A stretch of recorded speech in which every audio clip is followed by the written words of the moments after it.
thanks for having me. It's great to be here. And you're excited about how warm it is in here. I'm starting to think, gee, it's warm in here tonight. But anyway, that's okay. It was freezing in here this morning, but it's okay. All right, I need to talk to you first and foremost about IKEA. How do we feel about IKEA? Yeah. You guys my earring, schizophrenic about IKEA. But I think it's a really polarising thing. Like, you either love it or you hate it. And I am a definite, in the fan camp of IKEA. And because I love how, when you go in there and they trap you in there, because you go round and round, there's no exits anywhere. And you're just going around, I love that. And then you get to the cafe and they have the Swedish meatballs, which are actually not that good, but they're so good because they're like Swedish meatballs. You know what I mean? You're just I'm eating Swedish meatballs. And but then also I love the flat packs because, and it's not good to brag normally, but in this case it's an exception because I'm pretty excellent at flat packs. And so I've actually done way too many of them in the past. But this flat packs are just a genius invention, I think, for the people who thought, hey, let's not build the furniture, let's get other people to build it for themselves and they'll feel good about it and pay you money. But I actually do. I feel a great sense of accomplishment, I built it myself. You stand back and go, oh, bookshelf, and where do these pieces go? Who knows? But a few years back, I got the packs for a full wall unit, right? So it's two big bookshelves, and they've got cupboard doors on the bottom and then glass doors on the top, and then there's this shelf thing that goes across the middle between the two, and then there's this freestanding TV unit in the middle with drawers, right? So it's like IKEA, top level, masterclass IKEA standard. And so I got it out and got it all ready and everything, and then had a look at the instructions. Now, for those of you who aren't familiar with IKEA, the instructions there they don't use words. They just use symbols and pictures so that you don't have to, hang on, I'll advance that myself, sorry, I've got the clicker here, I have the power. So they just use symbols and images and things because that means it can be super confusing in any language, right? So they've covered the market on that. But so I've pulled it out and I'm all ready to go, got all my pieces, the drill's charged, everything's ready to go, and I look at the introduction and it has this picture. Now, for those of you who don't speak IKEA, allow me to translate for you. What this is saying is this is not for single people. I know, you didn't know that, so that's why I'm here to help you, right? Couples, friends, together, smiley, happy, slightly naked butt. But the happiness, single, pain, trauma, bad, single, right? Can you see that? So it's telling me that you need two people to do this. You need two people to do this.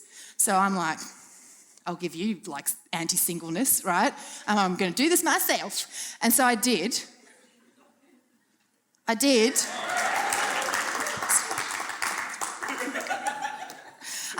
So I put it together by myself. Now, let me just tell you, they were right. It's a two-people job. I had chairs and ladders and, hold that end while I screw that end and that kind of stuff. How I didn't break me or the unit, I'm not sure, but it's still standing a few years later. But all this to set up the fact that being single has its challenges. All right, beyond the blatant discrimination at the hands of an IKEA instruction manual, there's other challenges around being single. And so we're going to look at some of those, but to start off with in our time together tonight, we're going to look at, as my good buddy Devo was telling you, we're in the middle of Corinthians at the moment, and so we're going to look at the most famous passage about singleness, and that is found in 1 Corinthians chapter 7. So if you have Bibles or some form of biblical finding device, you can open it to there, because we'll kind of skim through some of it and land in a few more important verses. But in this, in the start of chapter 7, Paul talks about marriage, and he's talking to married couples, and he's saying that you need to honour and maximise the gift of physical intimacy and sexuality in marriage. He's saying, this is something God has given you to bring unity. Make sure that you're handling that well. And then he goes on to address other topics which were obviously quite pertinent to the early church, to the Corinth church, and he was particularly looking at the nuance and the cultural challenges that were around the idea that some people will have converted to Christianity while others hadn't, and so even people were finding themselves that their spouses were unbelieving while they were believers. So he addresses some of the issues of that. And then he comes to singleness. So in verse 25, He says this, "Now about virgins, I have no command from the Lord, but I give a judgment as one who by the Lord's mercy is trustworthy. Because of the present crisis, I think that it is good for a man to remain as he is. Are you pledged to a woman? Well, do not seek to be released. But if you are free from such a commitment, do not look for a wife. If you do marry, you have not sinned. And if a virgin marries, she has not sinned. But those who marry will face many troubles in this life, and I want to spare you from this." Now, the married people in the room, just keep your eyes towards me. Don't nudge your husband or your wife at the time. Not a good time to do that. But he says, I want to spare you from this. He's talking about the idea, as he presents two points that are in favour of singleness. And the first is that marriage requires work. Marriage requires some intentional, hard work to make it work. You'll face troubles in your marriage. And those of you who've been married, or even if you've seen marriages, if they are good marriages, they have been fought for, they've been sacrificed for. There's a lot of effort that goes into maintaining and having a good marriage. And I think married people, you need to keep sharing that truth with single people, because single people who are desiring to be married can actually romanticize marriage, that everything will be easier when I'm married. I'll be happy when I'm married. All my career aspirations and everything I ever desired in my life will come true if only I was married. And it kind of sounds silly the way I'm saying it, but it's actually a thought that seeps into our way of perceiving marriage. And Paul says, single people, married life can be really hard work. Just be aware of that. Don't think it's not. Consider that before you enter into marriage. And then he continues and he says, to make his second point about why singleness is good, he said, I would like you to be free from concern. An unmarried man is concerned about the Lord's affairs, how he can please the Lord. But a married man is concerned about the affairs of this world, how he can please his wife. And his interests are divided. An unmarried woman or virgin is concerned about the Lord's affairs. Her aim is to be devoted to the Lord in both body and spirit. But a married woman is concerned about the affairs of this world, how she can please her husband. I am saying this for your own good, not to restrict you, but that you may live in a right way in undivided devotion to the Lord. So the other upside that Paul presents to being single is the capacity for a singleness of focus on God. So if marriage takes work and marriage takes a bit of effort to make it happen, if you are unmarried, then you don't need to be doing that hard work and effort and intentionality. And so you can be freed to be more focused on God and his work. Now, single people, we could get a little bit of reactive to this, because it's that sort of suggestion that perhaps, singleness is not as important as marriage, and, that single doesn't have any commitments or demands, or that somehow it's less significant. He's not saying that, but he's just pointing out a fact that if marriage takes work and energy and effort and you're not married, then you're not needing to use that work and energy and effort, and so you are free to redirect that to God. So let me say here too that I have experienced both sides of this conversation. As a young person, I was married for 8 years, and I've been single again now for almost 13 years. And my marriage is not the topic of our conversation tonight, but I do want to just pause and say that I agree with God when he says that he hates divorce, because I hate divorce too. And while I understand that he rescued me, and I'm grateful for that in terms of what that looked like in the context of my situation, I do affirm that divorce is not a good thing. It doesn't matter how bad a marriage is, divorce is never good, because divorce separates, it tears apart something that God has joined together physically, emotionally, spiritually, and practically. And you can't do that sort of tearing apart without there being pain, without there being consequence and an ongoing and enduring impact in your life. So I find myself having a little bit of experience on sort of both sides of the coin, what it's like to be married and also what it's like to be single. And I have to testify that what Paul is saying is true. There is a reality to the fact that if you are not married, there is an energy and a focus of work that is freed up to be delivered and directed somewhere else.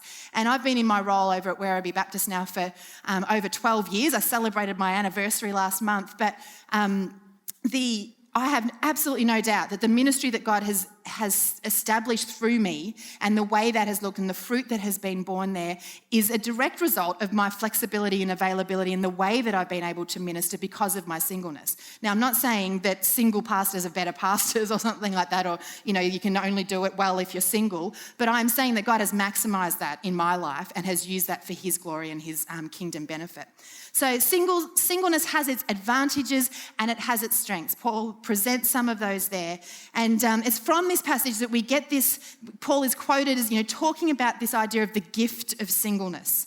Now, most people, when, you hear that idea of the gift of singleness, to me, it's that, the Christmas present you get and you're already thinking, I hope they've kept the receipt because I want to exchange this for something else. You know what I mean? It's like, who wants the gift of singleness? Get me, a vase. You know what I mean? I don't... a voucher, I'll choose something myself. Who wants the gift of singleness? But I think a better reading of Paul, in a better understanding of him in this, is that he is saying every season of your life is a gift. And so within the uniqueness of each of those seasons, there's something for us to embrace in gratitude that God has graced us for in that time. So be married and that's a gift. Be a parent and that's a gift. Be single, that's a gift. And so I think, people talk about and have asked me, do you think you have the gift of singleness? Well, clearly I do because I'm single right now. So I'm gifted for now to be single. But I would gladly become gifted in marriedness if that's what God chose to do. I don't see that as a lifelong thing. None of our life stages are lifelong. Marriage is not forever. One person will potentially die before the other, or something might happen. Parenting's not forever. None of our seasons are actually guaranteed to be forever. So I think singleness is the same. We're gifted now, graced for now to do what he would have us do. Some research I was reading out of the UK indicates that their singles make up about 30% of the adult congregation in churches. Essendon Baptist did their own internal stuff. They say that 60% of their adult congregation. But I think, it's quite a significant thing for us as a church family, this idea that singleness is part of, the demographic of singleness is actually expressed in all the other demographics within our church. And I think that the needs of singles are largely misunderstood or not completely understood because it's not a conversation that's happening a lot. And so I think this is actually part of why God asked me to write the book and has brought this message through me to our churches, and yay you guys for embracing this as well, is to get that conversation started. What is it to be single in God's family? What does it look like to be unmarried in a faith and a Christian tradition that honours marriage very highly, which we should? But what does it look like to be single in that space? And so I spoke this morning about a couple of things around this, but I want to land us in a different place tonight because of who I believe is present. But the idea that there's no family in single, you know how there's no I in team? There's no family in single. And so there's a reality, particularly some of you as young adult singles may not feel this because you potentially are still under the roof of your parents and you feel that connectedness to parents as family. But as you move into further into adulthood, there's this idea that you become you're not part of a family unit anymore. And it's a good thing for us as churches to keep exploring that. I encourage you to actually listen to this morning's podcast if you get a chance, just to hear some of the nuances of what it looks like to be family then for those people who don't have families of them there. And I mentioned this morning, I'm not quite sure how it happened, but we lost the C in church. I feel like it dropped off on the Westgate Bridge. I'm not sure. It's on the way over here, but I know that it's a spelling mistake because that would drive me insane if I was you. So I'm just releasing you from your meanness. But tonight, what I want us to look at, though, is some of the nuances of living a single life and what it means to embrace the seasons of that.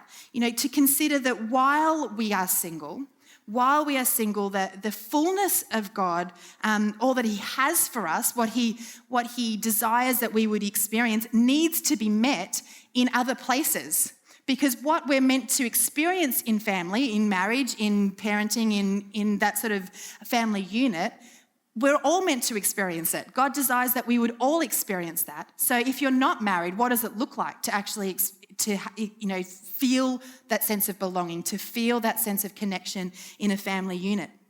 And so tonight, as we kind of look at some of that, I just pray, singles, firstly, that you would hear me identifying with you and acknowledging that you are in a very unique season and that it is a legitimate season. And married people, my prayer for you is that you would consider the reality that you are called to be family for people who don't have family for themselves. That it's not just about your family unit, that as part of the broader church family, you're called to connect our single people into that sense of community. So Paul tells us that the upside of singleness is that, we wouldn't need to do all the hard work of marriage, seriously, who has the energy for such hard work anyway, but also that we would be, able to more fully devote ourselves to the Lord that our hearts would be undivided in that sense. But there are some challenges around singleness that I think we can't ignore. And I want to just consider 4 things tonight. 4 out of, a million, but I just chose these 4 as a starting point for a conversation tonight. And the first one is to say that singleness is not less. Singleness is not less. It's easy to consider singleness as like the ugly stepsister to marriage. It's what you are if you can't be married or you aren't married. So it's, even by its definition, it's a statement of what you are not. It's like me saying, my name's Kim and I'm not a male. I am a female, do you know what I mean? You're sort of at this label that's saying that you're defining yourself by what you're not. I mean, we're all born single, but then there's this transition time where it comes all of a sudden singleness is can be considered a little bit odd and a little bit weird. And sociological study reflects this as well. The 4 demographic markers that sociologists would use to define adulthood are that you will have left home, that you will have entered the workplace, that you will be married, and that you'll have children. This is in secular world accepted sort of research. They're the 4 markers of adulthood. Well, based on those, I'm just half an adult. And if you knew me well, that's probably not altogether incorrect, but that's a weird place to be. Let's choose an age for me this evening. Let's say late 30s. Very, very late 30s. But so as a late 30s person, I'm not actually an adult. What does it look like to redefine how I would define myself in adultness without these significant social markers that, as I say, are considered sociologically and therefore have sort of seeped into our psyche and our understanding of that. Now, some of you might feel that kind of stigma, that there's this sense that if you aren't married, you're somehow a little less mature or you're a little less grown up, that until you have a relationship or you're moving towards marriage or something, that's something of a marker of your maturity or your growth. And some of you might feel the stigma of that. Some of you might not have any sort of sense of that at all. But this idea that because you are single, even single as in not married, but also single as in not in a relationship yet, that you're somehow sort of less grown up. And in some spaces, and I hear this talked about all the time, where people feel that they are overlooked for leadership positions and not given responsibility, because there's this sense that they haven't really kind of established themselves in adult land just yet. And often as a young adult demographic, you'll have noticed it already, I'm sure. People start pairing off within your group, and then there's marriages that happen, and there can be this transition where there's sort of the married people and the single people and some again, it's just it doesn't always have to happen. But I went to a wedding recently of one of our young adults, and 2 of my leaders who are in their late 20s, and they're both single girls, they were literally sat on the children's table, right?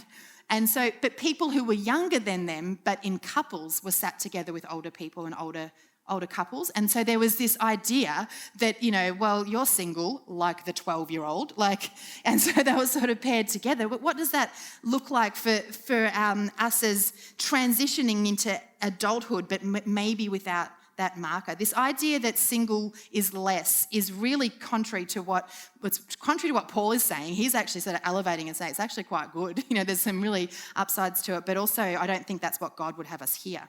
And we need to consider other ways then to measure our life progress, to measure our journey into adulthood that don't rely on us married. Because then again, we start doing the, when I'm married, I'll be a grown-up. When I'm married, I'll be responsible. This is not something that we're allowed to keep on hold indefinitely. And as a second point to that, the idea that single life is not on hold. Single life is not just about waiting for married life. There's something unique, and again, Paul says this to us, there's some great blessing and fruitfulness that can come in your single stage. There's a lot of preparation God can do in you for the things that he has for your future. If you ever find yourself in a place of thinking that you are somehow on hold until marriage, you are in very dangerous territory of wasting your life. I, many years ago, moved into a house, bought it, wanted to change the kitchen. Right? And I kept thinking, I don't know how long I'm staying in this house. I don't know how long I'm going to be here. I might move. I don't know where I'm going to live. I'm not married yet. I might marry and move and all that sort of stuff. And then eventually the kitchen collapsed, and so I had to get a new one. I kind of stopped and went, I had like 6 years where I could have had this kitchen, and I've been putting it off and waiting, and I could have had it for 6 more years than what I've had it now. This idea of sort of pushing back and putting on hold and sensing that we're just waiting around for the moment when marriage happens and we will commence our life together. And obviously that's a message to singles to not have that way of thinking, but married people, other people around single people, let's make sure we're not perpetuating that idea.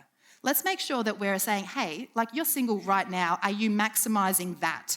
Are you not pining and waiting and lamenting for what you don't have? Are you actually pressing into what you do have and what God might have? It's a great way to be encouraging people as marrieds or people who are around single. Single is a perfectly legitimate season of life.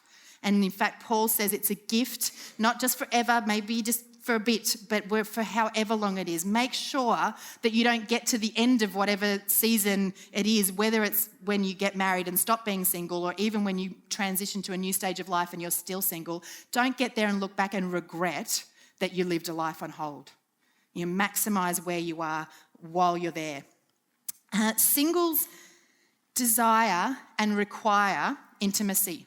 Now, we are people made in the image of an intimate relational God. And so we are hardwired to desire intimacy and deep relational connection, to have this sense where we are fully known and we are fully loved. It's how God made us to be, and the fall and the brokenness of sin means that while we're meant to find that deep fulfillment in God, we now are kind of looking elsewhere to fill that void. But we are wired for intimacy. And that's in terms of that we are built as sexual beings, that's our biology and stuff sets us up to desire intimacy. In fact, I love delving into how science starts proving what we already know, because God said, don't you love that? And so there's a hormone that is released during sexual intimacy and arousal and climax called oxytocin. And secular scientists are now calling it the glue hormone. So we talk about, in Scripture it says, and two will become one, and one flesh. That is actually scientifically true. So this hormone is released. This stuff makes me so excited. Right? This hormone is released, and our bodies then chemically, biologically remember the person with whom we were with when that release happened. And so our body, as I say, they call it the glue hormone. There's an attachment that's made. It's the same hormone that's released by mothers who are breastfeeding. And so they have this, when you're holding a screaming baby and you're like, you're doing all the right things, and then mum comes along and they take them and do exactly the same thing, and baby goes, It's because baby chemically remembers mum because of the release of this hormone.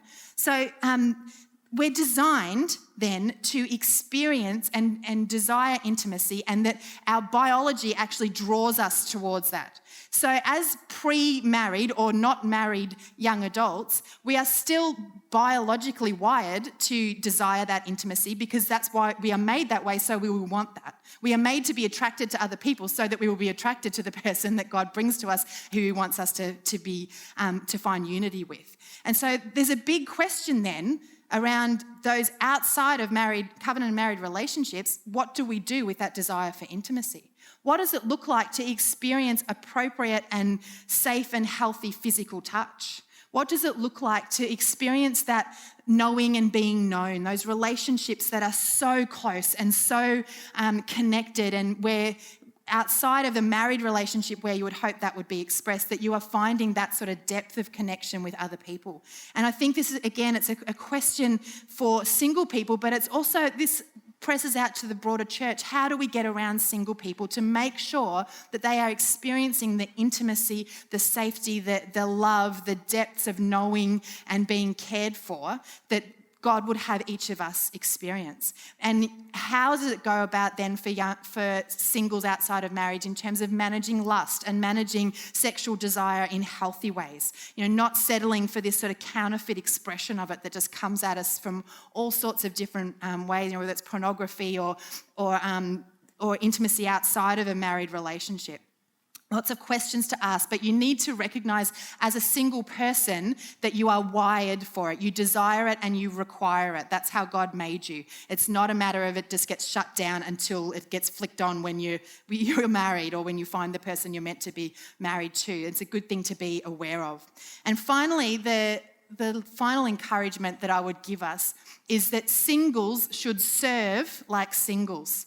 Now, when I wrote the book, I had lots of people said, tell them about this and tell the people this. Tell other people how they should, do this and not do that and whatever. And one of the key things I got from so many of my single friends was, can you just tell everybody that they're not allowed to use us because we're single? And I said, I don't know that I'll be saying that, but I just sort of said, you should buy the book because it's the way I increase my sales. And then they'll find out later if I said that or not. But Paul says married people are concerned with the affairs of the world or their spouse, and there's a time demand rather than the Lord's affairs. And so there's a sense that the demands of a married relationship and the reality of that effort and that energy and focus that's required there to make a healthy marriage and to make it work for both people involved, that can actually sort of detract from our capacity to be wholeheartedly committed and devoted to the kingdom of God and his business. But married people, I reckon that's a challenge for you guys to make sure that the distraction element of that is actually minimized. Like, I don't think Paul's saying here, that's okay, married people. You have so much married to focus on. You don't need to be worried about the Lord's work. That's not what he's saying. He's actually saying it's quite a challenge, married people, to keep that tension of the pull of the engagement with that relationship being greater than what it is that God's asking you to do and how it is that he's asking you to serve. So I think that's a challenge for married people as well. But for single people, serve as a single person while you're a single person. The reality is you are more free and flexible and available than you will ever be if you move into a married relationship. That's just the reality. It's not like, single people do all the work and married people don't have to because they're married. Married card, it's not a get out of jail free. It's just a reality. But I have people sort of saying, that they, as I said, my friends, can you tell them not to use us? I mean, say no. Like, you've got a voice, you've got a brain. You can work out if you're overextending yourself. But don't say no because you think they're asking you because you're single. Like, it's a stupid excuse for not serving. If you are not leveraging the freedom and the flexibility that Paul talks about to maximize the gifts God's given you and the things he's placed on you for his people and for his world, then again, you are missing out on something very significant about the way God has shaped you and the plans and purposes he has for your life. My friend just recently had a baby, and I was her on-call person. So if she went into labour in the middle of the night, because they've got a little 3-year-old, and so, the whole panic, go to the hospital, like, sleeping baby, just stay there, don't leave. Like, it doesn't work. You're not allowed to leave children by themselves at home. It's not very responsible. But so I was her on-call person. And so literally the one day she sort of felt like the stirrings of labour and she wasn't sure what was going to happen. And so I went to bed with my little bag packed, expectant that I would have to duck across to their house in the middle of the night and just sleep on the couch while that took place. Fortunately, baby heard my request and came during the day, and so it was all very orderly. But the thing is, I'm the best person to do that. I mean, I'm not her best person, but I'm the best person to do that because I can get up in the middle of the night and go to someone else's house. If you've got your own kids or a spouse or the plans for the morning, all these sorts of things that you have to work around, it's going to be more challenging. Like the ripple effect of you're helping me, but then now someone's going to have to help you, down the line. I'm the best person for the job. I want to actually be that person while I can be that person and maximize and leverage that for all it's worth. And so those 4 things, singleness is not less. So singles and other people, making sure that we are not seeing the life stage of singleness as just the thing you do when you're not married. Right? It's a season, all of us have it for at least a certain period of time.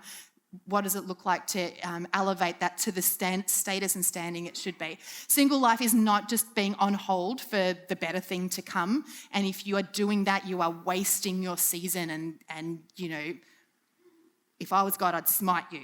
But he's a gracious God, so we're lucky. Singles desire and require intimacy. Identify that, acknowledge that, know that for yourself, know how that stirs in you, know what that looks like for you in terms of what you need and how you can address that need in healthy ways. Church family, let's think about how we can do that. And singles should serve like singles. Let me pray for you.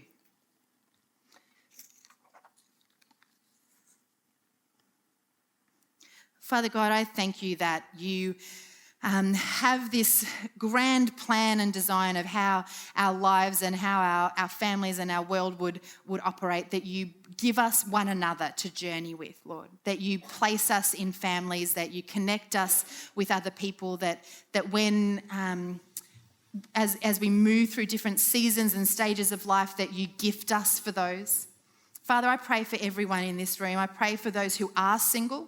And I pray, Lord, that you'd be ministering to their hearts, just something of your desire for them in this stage. Lord, that there wouldn't be a sense of feeling that they are living a less than life. And Lord, that you would come and just refresh in them a sense of their gifting and their skills and talents and the purposes that you have for them and the plans that you're laying out for them, God, that they would step into those with great joy and boldness and obedience, Father God. And as a community, God, would you just keep showing us how is it that we can be family to the singles in our midst? How can we be those partners and friends and journeying companions to one another as we look around in our families and our small groups and our church and our whatever other spaces we move, Lord? What does it look like for us to be to somebody else what they can't be to themselves, God?